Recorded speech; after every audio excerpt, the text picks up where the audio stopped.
Thank you all for joining us today. Your expertise will undoubtedly enrich this discussion. Thank you, sir.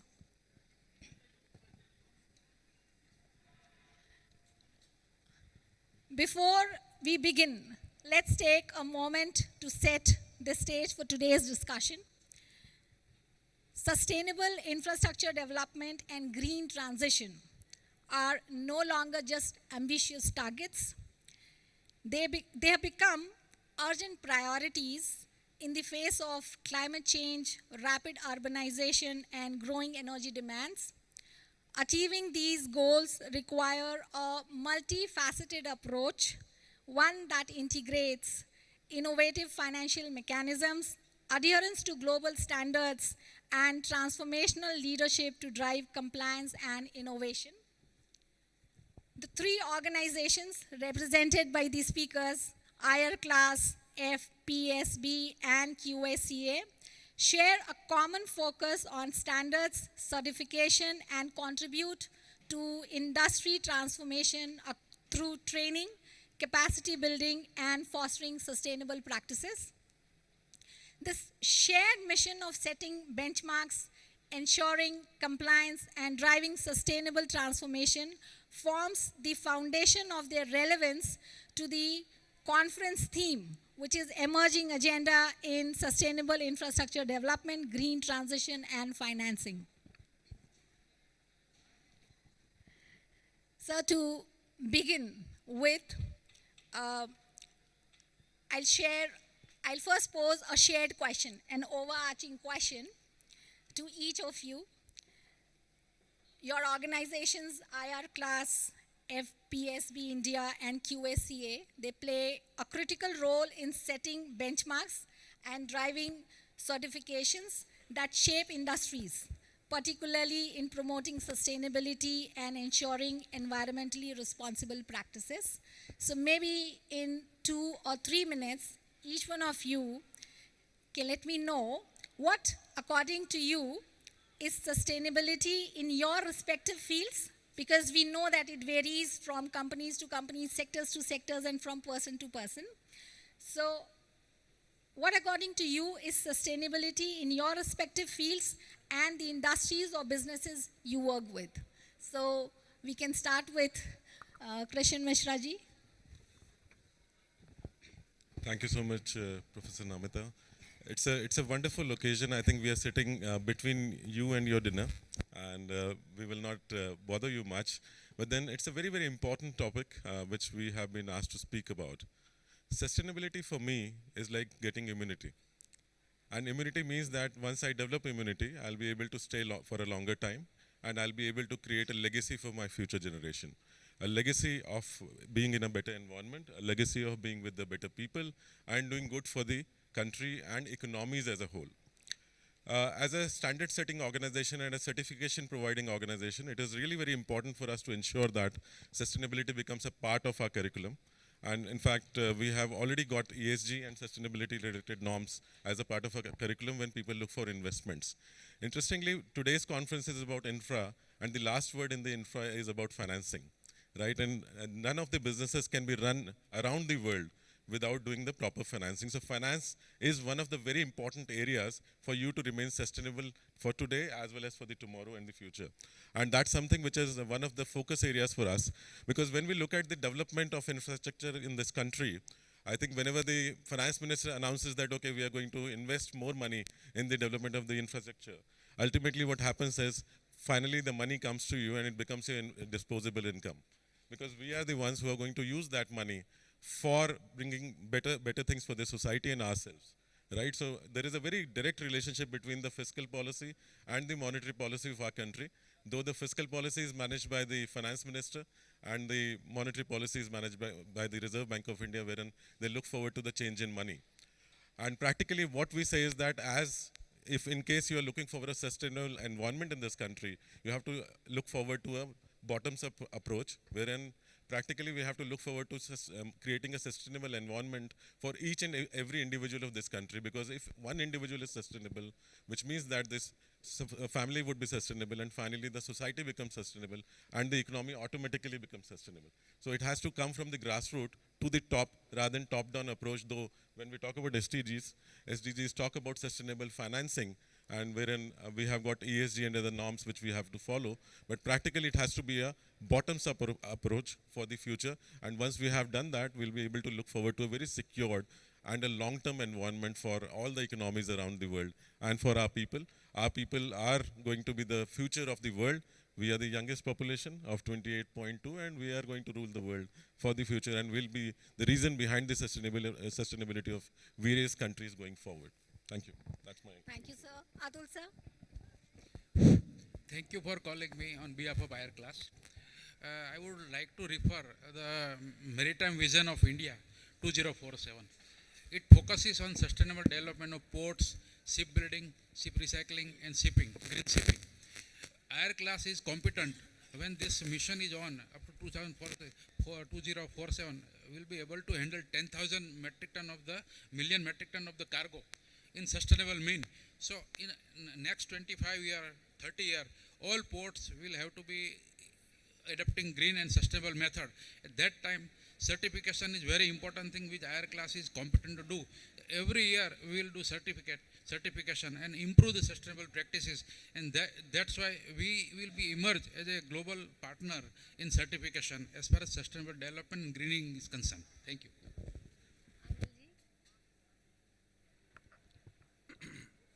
Once upon a time, being good enough was enough to run a business.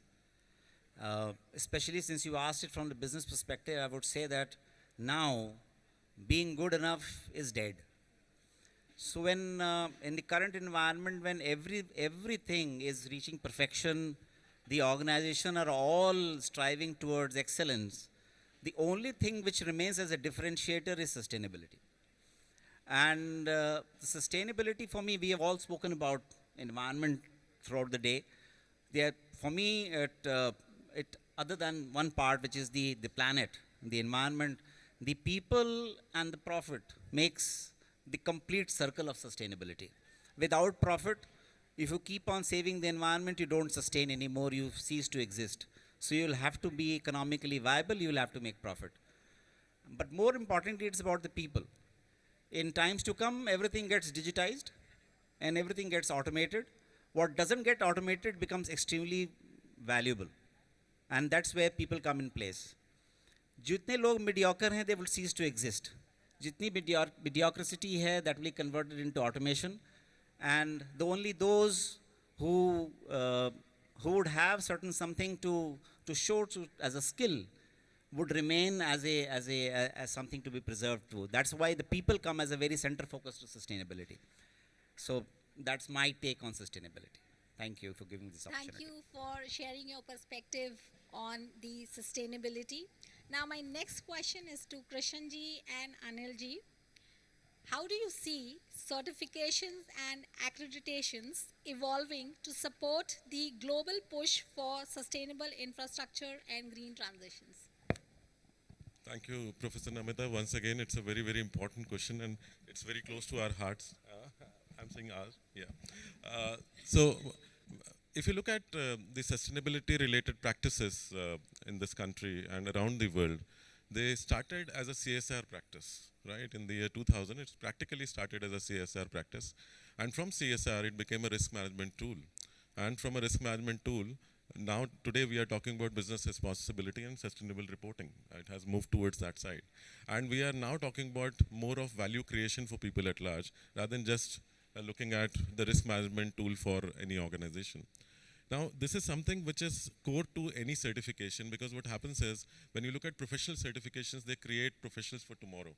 And if professionals do not understand these aspects, right, for example, in our field, in the field of financial services, we need to know about the green bonds, we need to know about the carbon emission, yeah, we need to know about net zero, we need to talk about environment, society, and the government's norms. We have to actually follow them. And now the time has come wherein we are talking about responsible investing. that should I go ahead and invest in a product which is coming from an organization which is giving me tobacco, which can impact the lives of so many people at large? Should I go ahead and do that? Or should I look at an organization which is actually mining somewhere and it is actually eroding the earth, right? And will it have an impact on my business or my thinking process? So sustainability is about responsible investing, sustainability is about managing risk, and sustainability is also about looking forward to a better future for not today but for the tomorrow, for our legacy of people. So what we say is that this is part of our curriculum as a certification.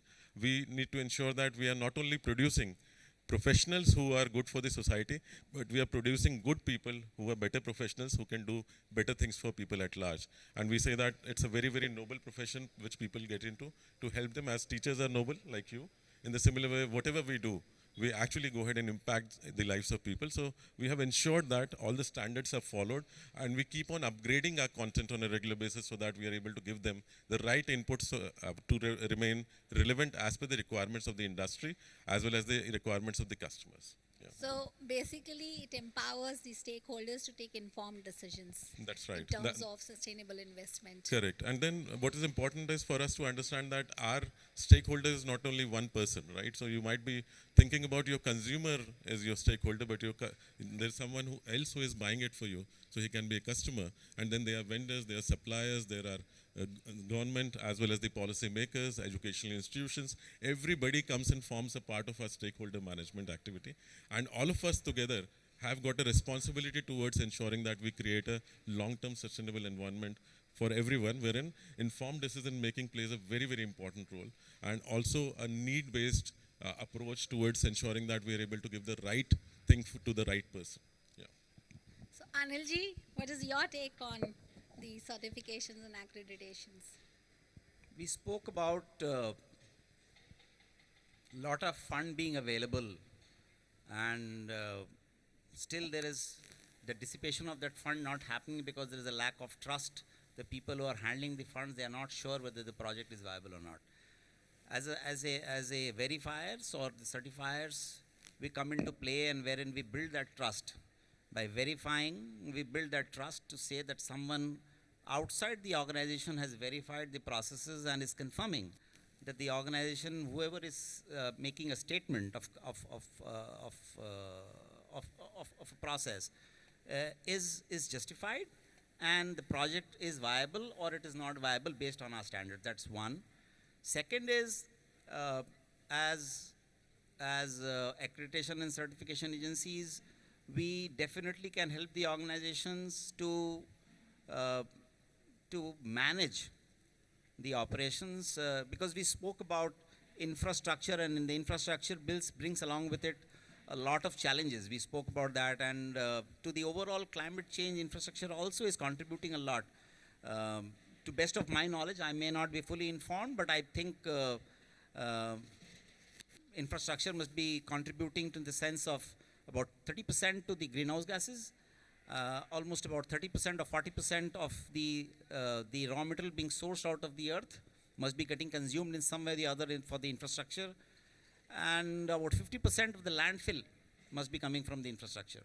So with that amount of carbon load which this sector has, somebody like us would play definitely a pivotal role. Just to follow up with this question with you, Anilji, with your extensive work across regions like Europe, Japan, and Middle East, could you share some best practices that Indian organizations can adopt to achieve sustainability benchmarks? As an Indian, we have to learn to follow. The problem is, the strength is that we Indians are very intelligent. हमारे पास brain बहुत है. The problem is that we don't want to, and the problem is that everybody wants to use the brain. Nobody wants to be the follower.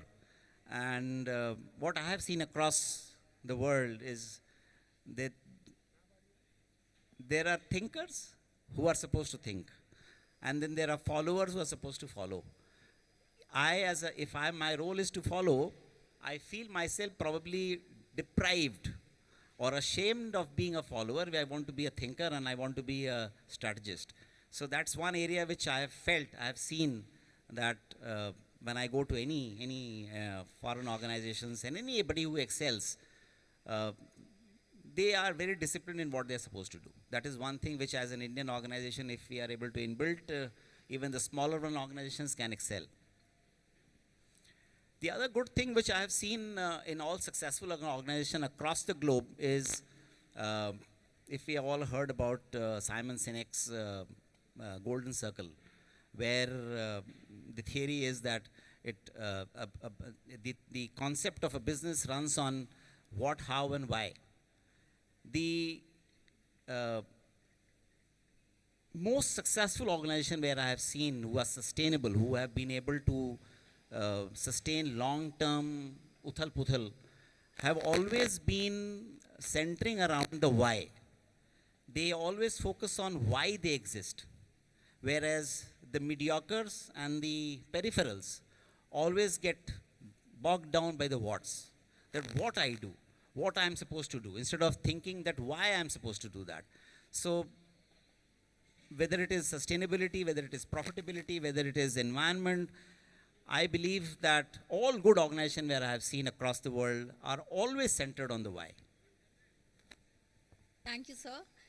Now let's turn to Atul Sharma ji, who brings in extensive experience in maritime and coastal infrastructure sector. So IR class is at forefront of driving environmental standards and compliance in the maritime industry, and you've also worked on several projects addressing ship recycling, waste management, and coastal resilience. Could you share some examples of how these initiatives align with these sustainability goals while ensuring economic viability? This is a very good question. Before 25 years, ship for recycling was considered as a hazardous waste or waste as per Basel Convention. So no ships from OECD country was, they were not able to send any vessels to India or a non-OECD country because Basel Convention prevent them because they are signatory to Basel Convention.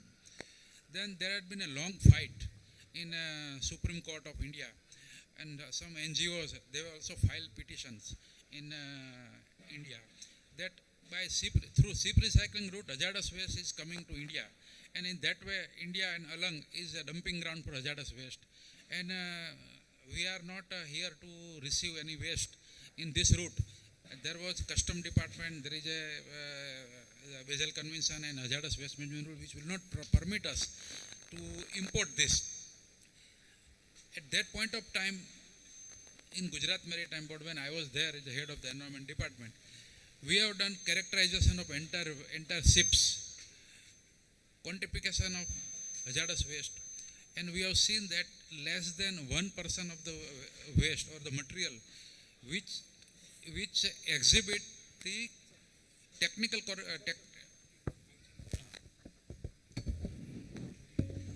which exhibit the characteristic of hazardous waste like corrosivity, like ignitability, like toxicity or so, and explosivity. They are only the waste substance less than 1%, which is treated as a hazardous waste, which we have presented our case into Supreme Court and also Ministry of Environment Forest and also in the IMO and UNEP forum also. That these are the things, and ship recycling is a growth engine of the growth of the circular economy. At present, 99.95% material or more than that is subject to recycle, reprocess, and reuse. Less than 0.05% is coming to our TSDF, Waste Management Facility at Alang, which is now going to be upgraded to the EU norms. So I would see that ship recycling is not only an example of circular economy, but good example for fighting with the combating with the climate action or climate change. In view of, if so far we have recycled more than 8,500 vessels, which led to more than 68 million metric ton of recycled steel, which saved more than 75 million of iron ore. Dr. Anand Hiremath, he was in the IIT when he was pursuing PhD, and we have offloaded some study to IIT Mumbai, as well as some study to Macon Limited in Ranchi, who are the big steel giant consultant. They have quantified, they have discovered certain facts which we are not aware about as a Gujarat Maritime Board officials. That this is a resource saving and resource conservation activity. Resource conservation activity. The total 9,000 Eiffel Tower can be constructed of the steel which is produced so far, which is anonymous paper, it says that, like that. If we consider more than 1200 football ground, that kind of wood is recovered from ship rather than forest, which would contribute to capturing the carbon dioxide for the 4,200 metric ton of carbon dioxide. If we see the energy conservation, that 100 vessels stand for energy conservation for the 40 day of the New York powers, utilization of New York cities. So these are the huge potential in ship recycling. So government is coming with the policy for recycling. And now, along ship breaking is, there is a policy of Government of India in the maritime vision of 2047, that ship recycling should be made double. At present, we are yielding 4.5 million or 5 million total volume. We are targeting for 5 million recycling green steel.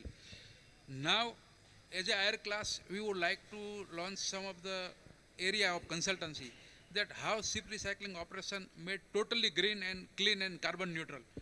For that, we have to use clean power in re-rolling mill, in electric arc furnaces like solar power, wind power and biofuel. At present, they are using traditional fuel. So this is what our vision, that being a higher class, they are doing certifications. So we will club the environment impact assessment and their compliances with the social impact etc. with the certification in coming year, when fully along become global hub for shipbreaking, because at present every year 1,200 vessels average are ready for recycling. For that, if India is able to capture more than 60% of the vessels after our Hong Kong Convention Treaty, which we have signed, and we have also regulation for safe and environmentally sound ship recycling. So role of higher class will be more dominant and prevalent in certification and compliances for the jacking of the green recycling. That we will be the first more advantage we'll get it compared to Asian country and other things. That is what the mean for sustainability for ship recycling, which I consider that hazardous waste is no more hazardous waste. It is a use for salvaging material for the society, etc. So this is a good example for circular economy and resource conservation. Thank you. So thank you for sharing this very exciting information, that there is a possibility of having the entire process of ship recycling as green process. Thank you, sir. Now that we've heard from all the three of you, I'd like to open the discussion among the three of you. Krishanji, Anilji and Atulji, what synergies do you see between your respective areas of expertise when it comes to driving sustainable infrastructure? How can your respective sectors work together to accelerate the green transition and promote sustainable infrastructure development?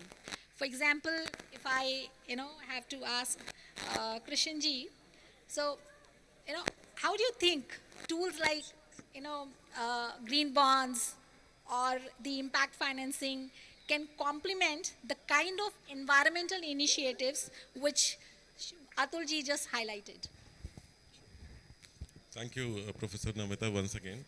I think we have a very good example very close to us here, and it is already driving all these initiatives, the Gift City, wherein we have got the International Financial Services Center, India's first initiative towards creating an opportunity for foreign firms to come and establish a center here and develop a market, which is an international market within the Indian domestic environment, right? So it's a physical infrastructure which has been created with all types of green initiatives which have been taken by them. And in fact, the products which are coming, the new products which are being created, are towards the green bonds and the other security products too. There are new products which are coming, and interestingly, what we found is that there were around 5,700 products which were resulting into the FDI to our country, but these products were listed in markets like London, Sydney, Singapore, Dubai, etc. And now the process is towards bringing those products which will help our sustainability to grow in times to come, and those products are going to come here very close to us next door at the Gift City itself. So Gujarat International FinTech City is the perfect example of how we three can work together and ensure that we create a sustainable environment for future. In fact, as a standard setting body, we will be part of those regulations to ensure that we create the right regulations for the people when they are looking forward to investing through the gift city and the IFSC for their future.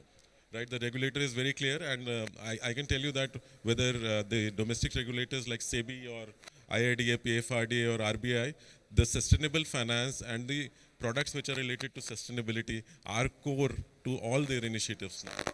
Yeah, so this is very clear. We are together, and we have to drive this thing for the future together. Yeah. Anilji, just talking about the synergy.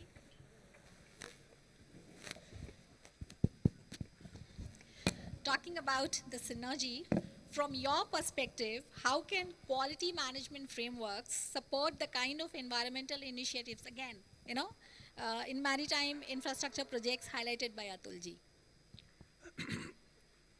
As QMS, because he has very specifically asked about QMS, as from the QMS angle, like as certifiers or as a QMS practitioners, we can very actively participate in governance, because infrastructure, because of its enormity, the governance always happens to be a very critical area and often gets neglected or probably overlooked, creating that climate impact. So, and when I refer to governance, for example, the governance could include participating in life cycle costing assessments as to during the use and the disposal both of the entire project, making sure that, or maybe participating in the discussion to assure that the usage of raw materials, the usage of the recyclable materials, the disposal, the materials are recyclable, making sure that the life cycle assessments are properly done. The carbon footprint impact has properly been assessed to make sure that the correct material are being taken into consideration. The social and the governance aspects, we can play a very key role to make sure that the environmental impact or the social impact or the governance of the entire project in the infrastructure section are well taken care of. So from that QMS angle, I would say that we can play a very key role in that.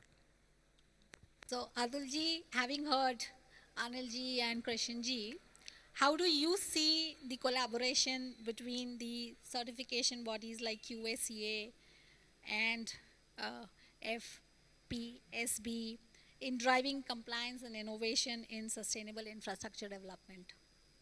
So, look, port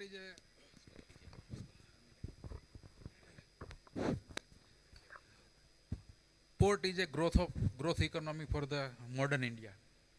So maritime vision focuses on sustainable development of ports.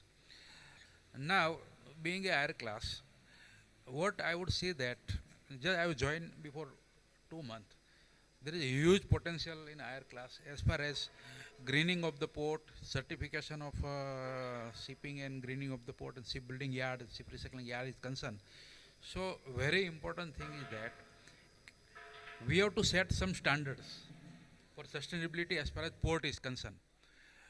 Looking at my experience with Gujarat Maritime Board, if we plant 1 hectare of mangroves, which will be able to absorb 50 to 20 metric ton of the carbon dioxide per year, carbon sequestration.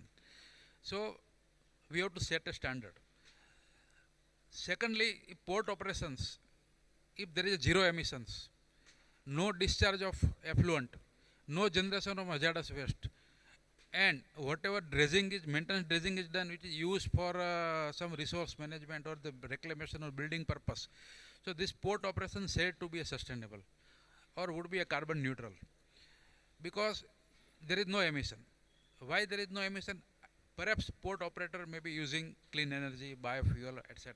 This is carbon neutral. So in the morning, Professor Arun Sharma said about the negative emissions. If port operator or the port developer carry out mangrove plantation equivalent to the carbon emissions of the port per year, suppose 10,000 metric ton of the carbon emissions with the traditional fuel usages port is operating. So equivalent mangrove plantation should be around 500 hectare, dense mangrove plantation. Same time they use clean energy, then it is a negative emission of the port. Very soon we will be able to hear Cochin port, perhaps JNPT port, Mundra is already going ahead of that. So these are the port, they are in alignment with the maritime vision, they have been doing this. Now, so long as certification is concerned, we have to set standards about mangrove plantation, other species, which is more relevant and more eco-friendly methods of carbon sequestrations. So if we plant a mangroves, there is another legal complication would arise, because coastal regulation zone notification says if we plant mangroves, it will be converted into CRZ1 area and no port is allowed. So if we plant a mangrove in such a way that other potential of port can be dismissed. This is a part of the operation, is a policy matter. So long, though we have to set a standard for as far as certification of green port is concerned, air class, because air class is a very finest lab of the international level at Jaipur, which is NABL accredited, which we are going to upgrade of that level, that everything will be certified through sampling analysis on the ecological front, physico-chemical parameter and other parameters of the international norms. That is part of the operations. Now, so long as development is concerned, we have very standard regulation of the environment clearance and CRJ clearance, in which port site is developed and clearance was granted. So long as maritime vision is concerned, port development in sustainable mean. That means port should be developed in such a way, in such a sites, which prior to development it is an eco-friendly site. That means there should not be any dredging, there should not be breakwater for shelter, there should be a calm water or a tranquil water naturally available. By way of Pipavu is good example, there is Sial bed, in this side is a land, and there in between there is a deep water, very tranquil water. So no resource consumption, and it is naturally available water. For that, norms are to be developed, which air class is going to develop, because maritime vision is just launched. So we have 2047. So in 10-year or 5-year time, we will be good norms for, in addition to environment clearance CRZ, we will set a sustainability norm for new development of the ports. That is from the air class, which I would see from the certification board, and there is a new area for audit of green port, sustainable port and green shipping. Another thing also, I would like to reveal the exact data as far as our project of Ro-Ro ferry service is concerned. We have launched Ro-Ro ferry service between Dahej and Goga and Hazira. So far, 44,000 metric ton of carbon dioxide fugitive emission is captured, and it is prevented from emissions. Because all traffic which were supposed to going from Bhavnagar or Goga to Surat, now it is plied through RoPax vessel.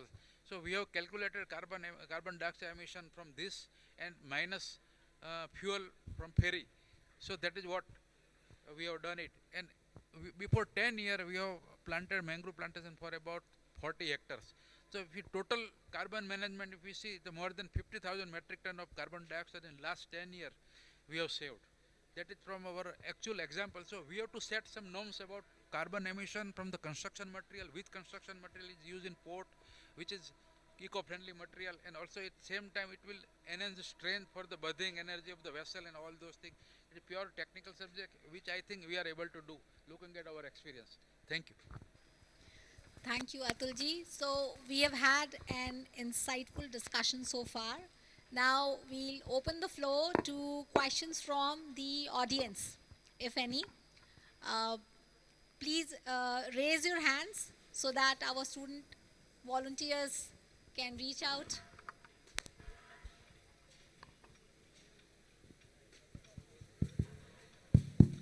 So I have one question from each of you. Krishnan, as a standard setting body, we see that there are a lot of standards which India lacks. For example, let me take the example of smart cities. Now, most of these smart cities are based on proposals submitted by the ULBs. These ULBs go to Big Four and get their proposals made. And there is no standard. While in UK there is a smart city standard. There are other things also. For example, Industry 4.0. There is no standard. So what you guys are doing in order to set standards for India to leapfrog into the global value chain so that we can drive the economy and economic development in the country? Sure. Thank you, sir, for asking this question. And I think 2 months back I was in Brazil, wherein we were discussing about a lot of things which are happening globally and how it is impacting the local markets around the world. And when we discussed, what we found is that the challenges more or less remains the same for each one of us. Right, majority of the countries are going through the similar challenges, though certain things have been implemented already by the US, Europe, as well as some of the other countries, but the developing economies are still going through the same challenge because they have not been able to, as you rightly mentioned, that follow what has been created by someone else. In fact, what we are trying to do is that we are trying to bring the global best practices. We very closely work with IOSCO, the International Organization for Securities Commission, wherein we have identified certain areas which are important for the development of the economy. Certain challenges obviously relate to the standards right now, because ultimately what happens is in our country, we have got a different regulator for the different activities that we do in the field of finance and the financial services. As we know that when it comes to investments and securities, we've got Securities Exchange Board of India, right? But when we look at any other area like the banking related activities, these are being controlled by the Central Bank of India, which is the Reserve Bank. And in the similar way, you have Insurance Regulatory Development Authority for the insurance activities and Pension Fund Regulatory Development Authority for the pension related activities, and various other things. Like for example, if we have to look at taxes sector, then we need to go to the Central Board of Director Taxes, right? And in the similar way, various things which move to other people who are impacting our businesses as well as individual activities. So there was no standard organization which used to work on this area. Now, as I mentioned to you, that we have a unified agency here, which is the International Financial Services Centers Authority. For the first time, we have been able to bring everything under one roof. Right, and it is actually helping. It has actually eased out the way in which we do the business, and it has brought in all the regulations and compliances. In fact, they are talking to the best of the organizations and best of the associations around the world to bring in the best practices. We are trying to support them because we have got our own global expertise, and those standards are coming here.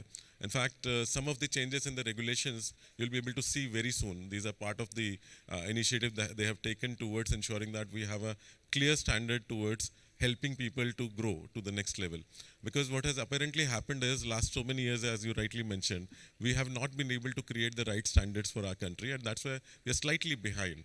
In fact, I'll just quote an example here, that if you look at the investment to GDP ratio of our country, right, we sit at 18%. But if you compare it with, say, US, it is 145%.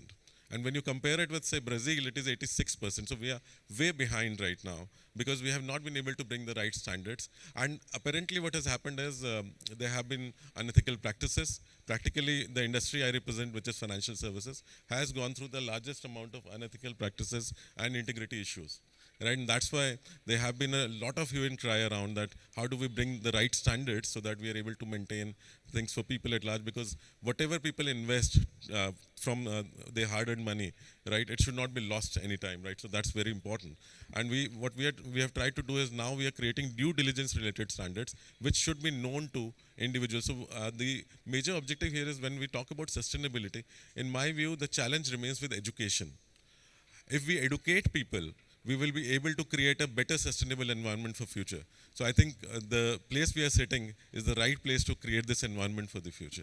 That's my thought, yeah. So one question related to it. Who should we first target to educate? Is it the students who are maybe going into professional practice after 10 years? Or is it the government officials who don't know about the standards? Or technical regulations for that matter. So where should we start? So I think, sir, the starting point should be that we have to simultaneously work on all the areas. And in fact, we have started doing some small but very significant steps. I'll quote an example here that 2 weeks back I was with the UGC chairman, and we actually spoke with 1,000 plus educational educators around the world, around the country, right? And ultimately, the objective was to understand that how do we become more sustainable? Because as educators, in the process of making the life better for our students, sometimes we forget everything about ourselves. Right, so that was the objective, and we spoke about that. But ultimately, yes, we are trying to talk with all the stakeholders, as you rightly mentioned, government as well as the policy makers, the regulators, as well as the academia and industry. I think everybody needs to come together to curb this. There's a lot of support which is needed from everyone. I can quote a very interesting example to you today, that if we hear about an investor awareness seminar, interestingly, only investors are attending that. People who are non-investors, they are not attending that. So education actually fails there.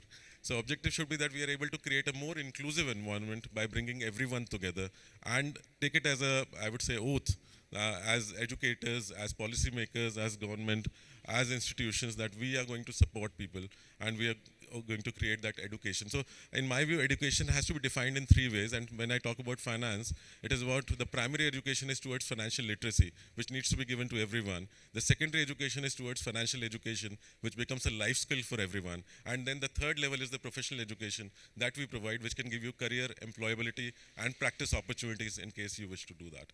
So that's the way in which we are going to work with that. Yeah. Thank you.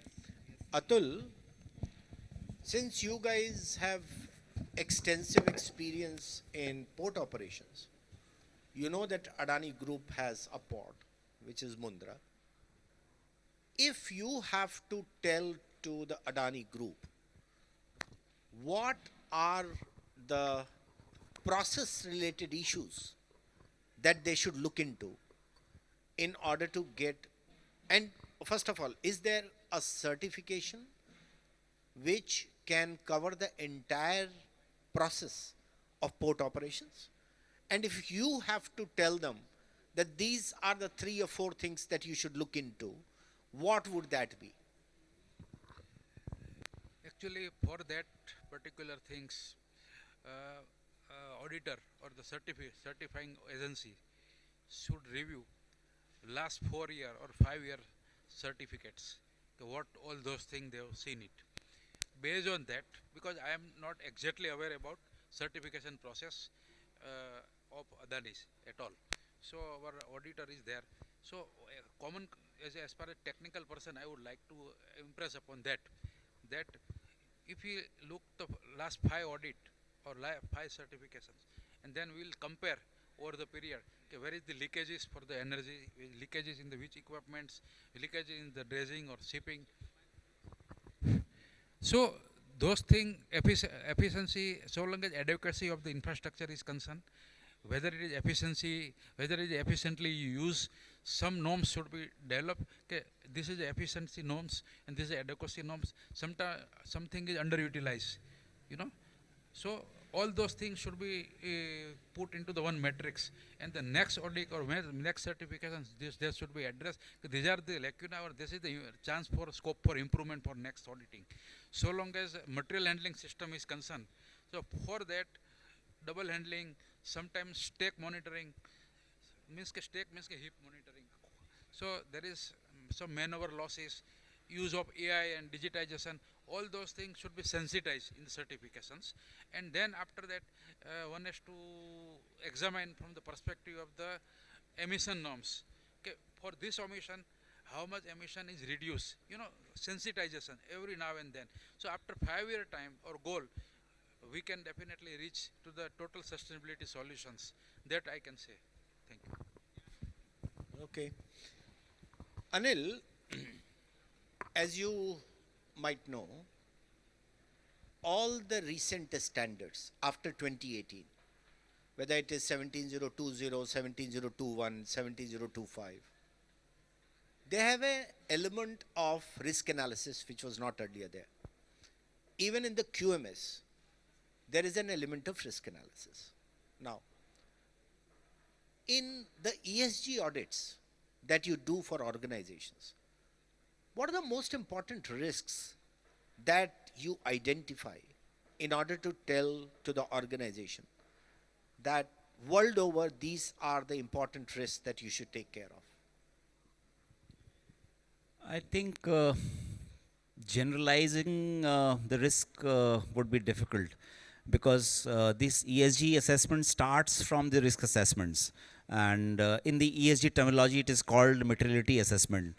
Um, it would depend from organization to organization. For example, risk for you could be different from risk for him. But generally, since it is sustainability related risk and the materiality assessment is done primarily around carbon, so it depends what kind of process the organization would run. I would not like to specify specifically or generalize any particular risk. But yes, risk assessment is definitely the first step for any ESG assessments.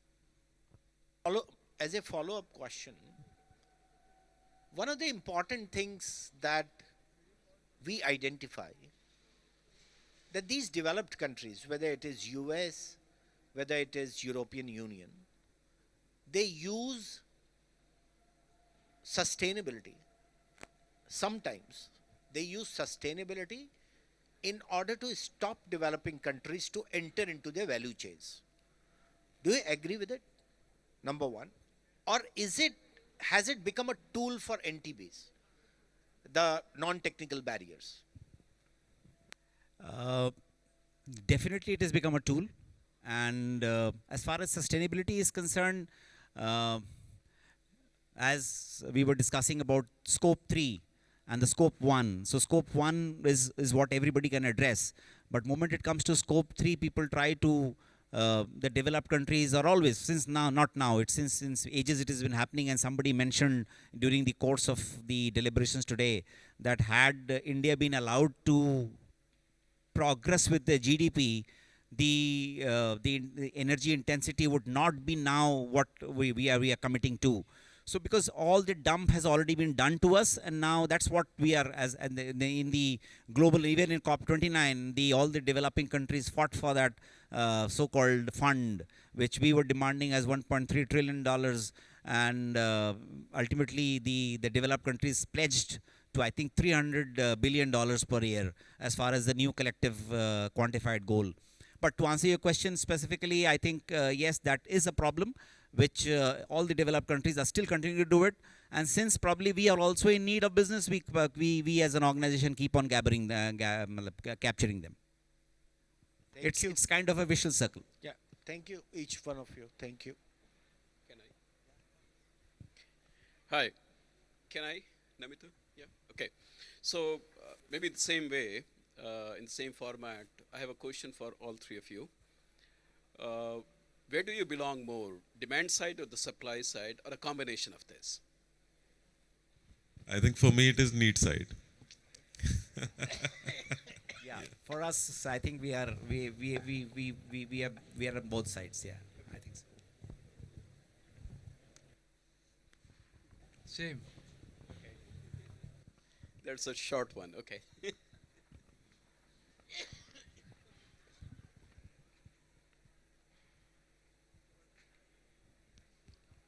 Hello sir, I am Shubham Sonar, MBA second year student from Infrastructure Management. I have question, we have talked about regulatory hurdles, regulatory uncertainty, regulatory need of right regulations in sustainability side. My question is, if you could implement one game changing policy, what it would be?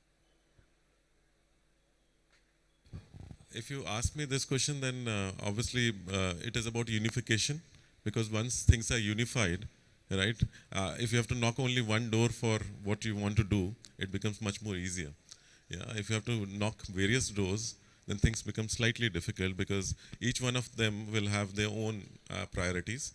So priorities have to be one. So policy, when we say one policy, which means unification, and then the priorities have to unified again. And once the priorities are unified, we have to look at the larger cause rather than the individual causes, which people actually normally look at, and they forget about the larger good for the long term. Yeah.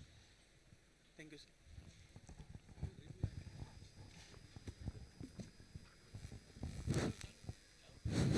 So long as sustainable development is concerned, if there is a smart developer, because sustainable development is always cost effective and economical. Those development which is not environmentally sound, and ecologically sound, it is not economically sound. So person who want to develop any port and infrastructure, if they look from the sustainable mean, right from planning, development and commissioning, it will be a totally sustainable. No policy is required. If the person is well informed and very scientifically aligned, I think it is a sustainable development. Once Mahatma Gandhi said, the role of government is to enact the rules and regulations. It is only citizen who have to follow the rules and regulations. So I think that first mover advantage, whatever person or the startup company, they should start like sustainable development right from beginning. So I think policy come later, but first of all, pilot project should be there. Thank you.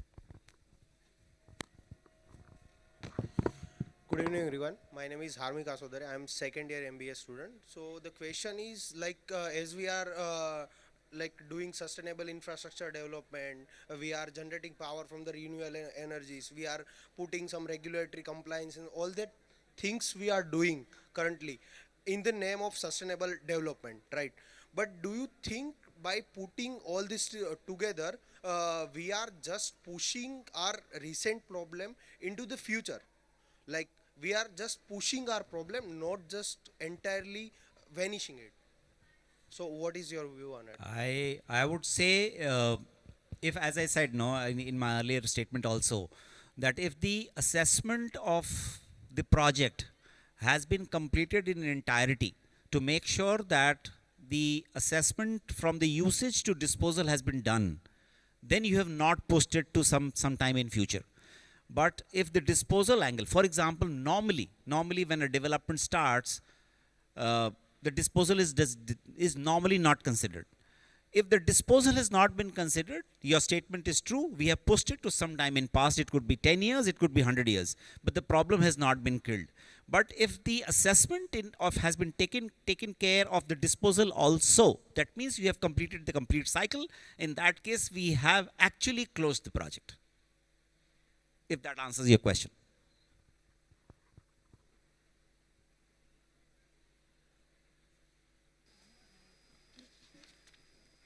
Do we have more questions or we conclude the session? All right. So as we conclude, I want to express my gratitude to our esteemed panelists, Atulji, Krishanji, and Anilji, for sharing your expertise and perspectives. Today's discussion has shed light on the vital role of certification bodies, financial strategies, and transformational leadership in driving the agenda for sustainable infrastructure development.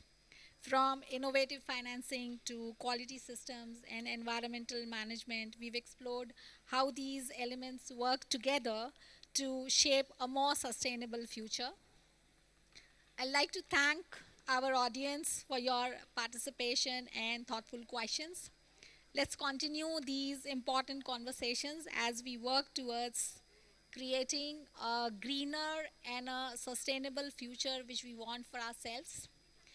Enjoy the evening, enjoy your dinner and the rest of the conference. Thank you.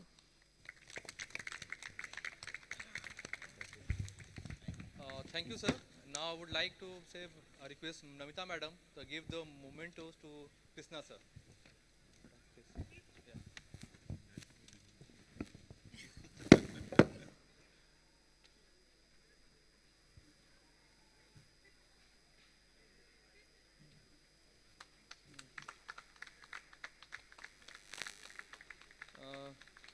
Now I request Pratima madam come forward and give the memento to Atul sir.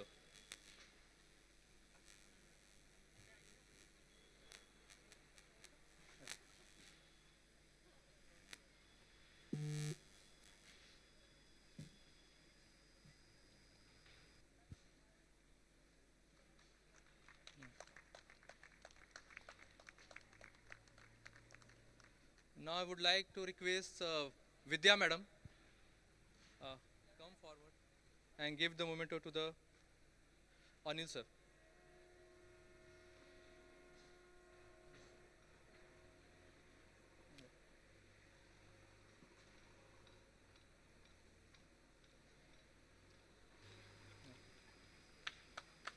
Madam, camera side.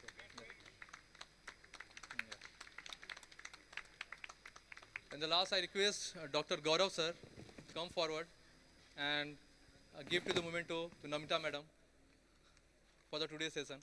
Yeah.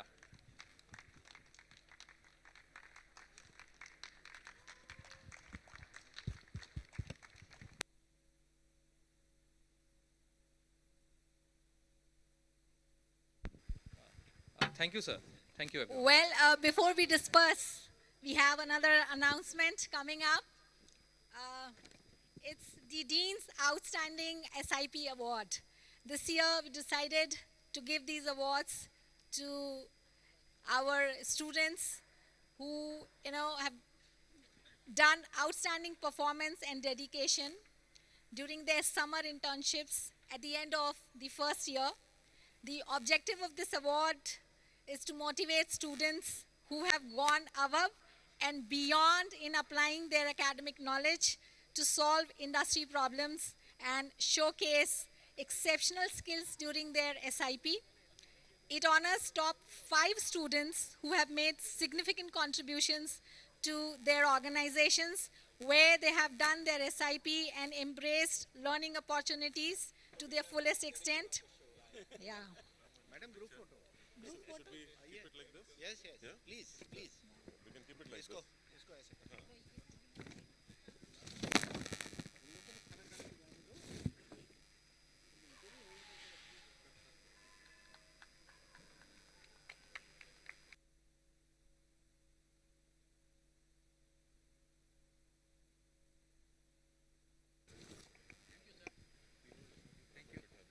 Thank you so much, sir. Thank you.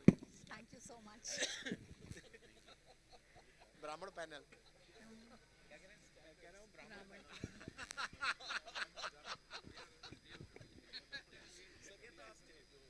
Please, Rahul sir and Provas sir, please stay back. So let me call out the names. The first name for Dean's Outstanding SIP Award. Shubham Rajesh Hemlata Sonar.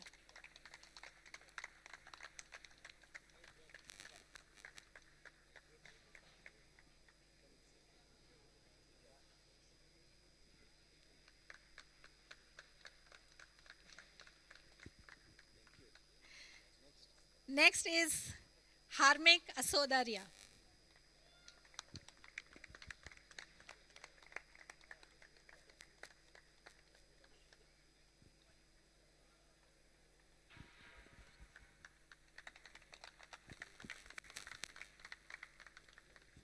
Then we have Dean's Merit SIP Award. First one is for Samruddhi Jain.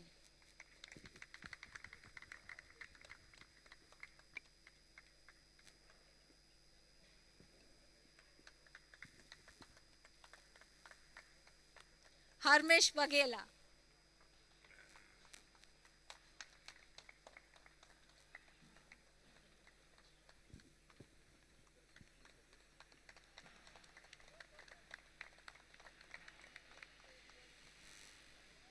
Gopinath Hari Krishnan. Gopi has got his parents as well. Are they there? Okay.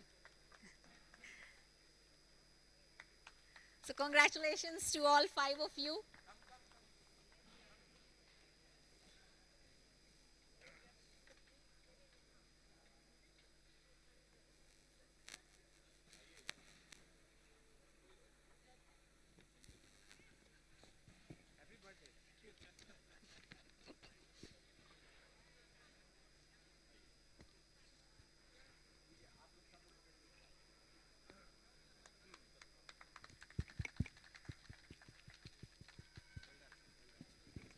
So congratulations to all 5 students.